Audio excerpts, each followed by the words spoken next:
வேதிகள் அமைத்தல், கிரவுண்டுகள் அமைத்தல் அவைக்குரிய இந்த பொதுமக்களால கட்டப்பட்டது சொல்றீங்கல்லானே, பொதுமக்களால எங்கள் ஒரு ஆதனத்துல கட்டப்பட்ட ஒரு ஆதனம் ஒரு 15 வருடங்களுக்கு பிறகு அந்த ஆதனம் வந்து அதாவது பெருமதி அடிப்படையாக கொண்டு மீண்டும் உங்களுக்கே வரும். கட்டப்பட்டு 50 வருடங்களாக நினைக்கிறேன். நீங்கள் 50 வருடங்களாக கட்டத்தை கட்டி போட்டு எங்க லேண்ட்ல கட்டி போட்டு இப்படியான முரண்பாடு வரக்கூடாது. நீங்க பிறகு திருப்பி நகரசபையின் ஆதரத்தை தனியா நீங்க உரிமம் கொண்டாடக்கூடாதுன்றதுக்காண்டி தான் இந்த தீர்மானத்தை கொண்டு வர நான் கொண்டிருக்கிறோம். சகல ஆதரங்கள் பெண்களுக்குள்ள கொண்டு வரணும்ன்றதை கொண்டிருக்கிறோம். தயவு செய்து கொண்டாடுறது எந்த தவறும் இல்லை. ஏன் நான் சொல்றேன் என்றால் குறிப்பிட்டு விவாதிக்க தேவையில்லை. இது வந்து ஒரு நாங்க குறிப்பிட்டு நீங்க நாங்க சொல்றத கேட்கிறீங்க இல்ல இது குறிப்பிட்டு விவாதிக்கல. வித்தியாசம் இருக்கிறது. நாங்க வித்தியாசம் இருக்கிறது. கொஞ்சம் யோசிங்க. என்ன பராமரிப்பு இருக்கிறது. காணி அனைத்தும் மாநகர சபைக்குரியது. அது நான் ஏற்றுக்கொள்கிறேன். அதை பராமரிக்கிற பொறுப்பு சனசமூலியம் பராமரிக்கிற பொழுது கிட்டத்தட்ட 60 வருஷத்துக்கு மேலே நகரசபை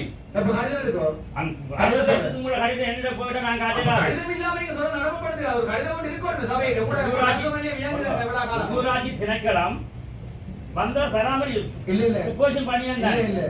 நீங்க கௌரவ உறுப்பினர், நீங்கள் எங்களோட தீர்மானம் அப்படி என்றா உங்களுக்கு மட்டும் இல்ல, நீங்கள் எத்தனை இவ்வளவு கட்டின பிரச்சனை இல்லை. எங்களுக்கு எங்களுடைய சகல ஆதரங்களும் எங்களுக்கு கொண்டு வரப்படணும்.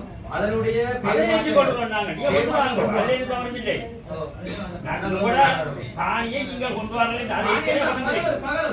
காணியில் அதுக்குள்ள உள்ள சகல ஆதரங்களும் எங்களுக்கு சொந்தமானது. நீங்கள் பிரிக்கிறார் ஆளுமே ஆறு பிரிக்கிறார். அந்த ஆதரவு எங்களுக்குரியதானே.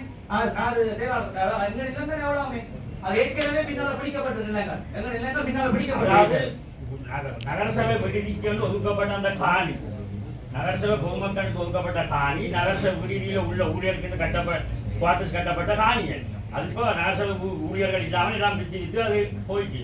நகரசபைக்குரிய அந்த பொதுசா ஒதுக்கப்பட்ட சனசமூலியத்தின் காணி பல மடங்கு அதை எல்லாம் நீங்க சொன்ன மாதிரி சுத்தி பிடிக்கிட்டாங்க.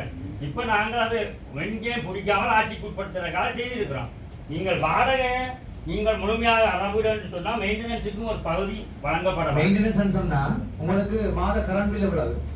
இல்லை, அதாவது நீங்க கட்ட மாத கரண்ட் பில் ஒரு மாதம் சில நேரம் 18,000 கட்ட வேண்டும். அப்ப நீங்கள் இதுல 22,000 காசு கரண்ட் பில் வாங்கிருக்கீங்க. அதுல இதுக்கு என்ன பிரச்சனை என்றால் 22,000 காசு நாங்க வாங்கின காசு 19,000. நீங்க வாங்க 22,000 அதுக்குள்ளே இன்னொரு நிகழ்ச்சி அதுக்கு நான் மென்ஷன் பண்ணி கொடுத்தேன். வேற எங்கே நிதி கட்டக்கூடாதுன்னு சொல்லி அதுக்குள்ளே 3,000 வாங்கிருக்கீங்க. அது ரிசைன் பண்ணதுக்கு முதல் நாள் 28,000 உங்களுக்கு செலவு இல்லையே. என்னது சபைக்கு செலவு இருக்கല്ലോ. என்ன சொல்லுங்க? தண்ணி பில் கட்டவனும், கரண்ட் பில் கட்டவனும், பராமரிக்கப்படவனும், லேபர் ஸ்கூல் கட்டவனும், கிளீன் பண்ணவனும். எல்லாமே கையகப்படுத்தலாம். சகலத்தை கையகப்படுத்தி எங்களுக்கு முன்னெடுக்கப்படும். நீங்கள் எங்களுடைய மாநகரத்தினுடைய சபையின் அனுமதி இல்லாம அந்த அதை வந்து யாருமே கையாளாது. இன்றைக்கு தீர்மானம் எடுத்திருக்கு. சரி, தீர்மானம் நாங்க நடைமுறைப்படுத்தலாம். ஓட் போட்டிருக்கா? ஓட் போடப்பட்டிருக்கு. மாநகரசபையில அந்த இலட்சணம் வந்து பாதிக்கப்பட்டிருக்கா? மாநகரசபையில இலட்சணம் வந்து பாதிக்க பில்டிங் இருந்து இதுல இருந்து போட்ல இருந்து மாநகரசபை போட்டிருக்கோம். அந்த மாநகரசபை இலட்சணியை வந்து நீங்கள் உடனடியாக எங்களுடைய சபையின் தீர்மானத்தின் பிரகாரம் இந்த எங்களுடைய சகல சொத்துகளும் எங்களுடைய ஆணையக்குள்ள கொண்டு வரப்படணும். நடத்துகிறார்கள் எங்களுடைய அனுமதி வைத்து எங்களுடைய ஆணையாளரோ அல்லது என்னுடைய அனுமதி பெற்று அந்த அங்க நிகழ்வுகளை முன்னெடுக்கலாம் என்றதை இவ்விடத்துல ஆணித்தரமா போறோம். விட்டமெண்டா இருக்கிறதும் இல்லாம போகுமா? அதாவது மாநகர சபைக்கு ஆட்சிக்கு உட்பட்ட பகுதியில் இருக்கக்கூடிய ஆவணங்கள் வந்து மாநகர சபையாளரால் பராமரிக்கப்பட வேண்டும். அந்த வருமானங்கள் மாநகரத்திற்கு வர வேண்டும். ஆனால் இந்த முறைமை வந்து கடந்த 60 வருடங்களாக நடந்தபடியால அது சம்பந்தமாக ஒரு முடிவெடுக்கணும். அதை நாங்கள் மாற்றுக்கிறதா சொல்ல வரேன். நான் அதை எடுத்த கவனிக்கப்பட்டு இல்லாமல் அது சும்மா 60 வருஷமா அது இருந்து அது என்னுடைய ஒரு வட்டாரம். நான் அங்கே இருந்தான் கேட்டு வந்தேன். நான் 60 வருஷ பாரம்பரியம் என்றதை நான் 5 வருஷம் வரைக்கும் காணல. 60 வருஷ ஜாப்புகள் ஆராயப்பட வேண்டும். சனசமூலியத்தின் ஜாப்புகள் ஆராயப்படணும். நிறைய பிரச்சனைகள் அங்கே இருக்குது. அதுக்கு பிறகு சனசமூக நிலையத்துக்குரிய உள்ளூராட்சி ஆணையாளரால் வழங்கப்படுற ஜாப்பு சனசமூக நிலைய பொதுச்சபையில அங்கீகரிக்கப்படுற உறுப்பினர் அங்கீகரிக்கிற ஜாப் இருக்கிறது. ரெண்டு ஜாப் ரெண்டு ஜாப் அங்கே ரெண்டு ஜாப் கட்டாயம் ஆராயப்படும். ரெண்டு ஜாப்புக்கு வழியா கட்டாயம் ஆராயப்படும். அதே மாதிரி ஒரு ஜாப்புக்கு தான் நாங்க இயங்கலாம் நினைக்கிறோம். இல்லை அப்படி இல்லை, அது உருவாக்கலாம்.